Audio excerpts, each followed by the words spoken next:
መጽሐፍ ቅዱስ እንዲቀደድም ያደረገው ከዛስ ፖሊስ ጠርቶ የሚያሳዘው በነገራችን ላይ ይሄ ቢኒያም የሚባል ግለሰብ ነው።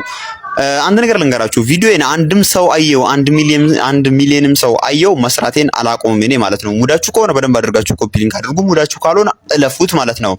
ይህ መጽሐፍ ቅዱስ ከረንትሊ እስከ 4000 ብር ይሸጣል፣ አዲሱ መደበኛ ትርጉም ማለት ነው።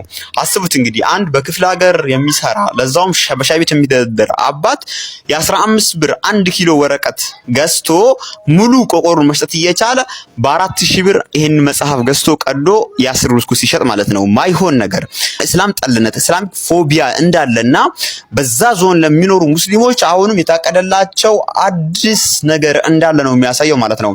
የከተማው ፖሊስ አሁንም ምርመራችሁን እንጠብቃለን እስካሁን ምንም ያላችሁት ነገር የለም ይዘናል ከማለት ውጪ ማለት ነው። ይሄ ሰውዬ በነገራችን ላይ ለረጅም ጊዜ ያሰበበት መሆኑ ጽሁፉ ያስታውቃል።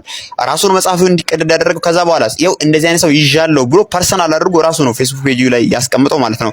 እዩዋቸውን እነኛ አባት ናቸው መጽሐፍ ቅዱስን ቀደው ቆርሸጠው የተባሉት ማለት ነው። በጣም ነው የሚያሳዝነው። መጅሊስም ምላሽ እንጠብቃለን፣ እንደዚሁም ደግሞ የከተማው ፖሊስም እንደዚሁ ምላሽ እንጠብቃለን ማለት ነው።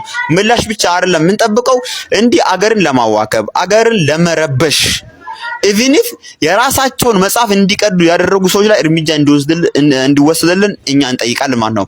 የማንም ቤተ እምነት መጽሐፍ ቅዱስም ይሁን ቁርአንም ይሁን አይደለም እንዲቀደዱ እንዲሰደቡ ራሱ ፍላጎት የለንም እኛ ማለት ነው። ምክንያቱም እምነቶች ተከባብረውና ተቻችለው እንዲኖሩ ነው ፍቃዳችን።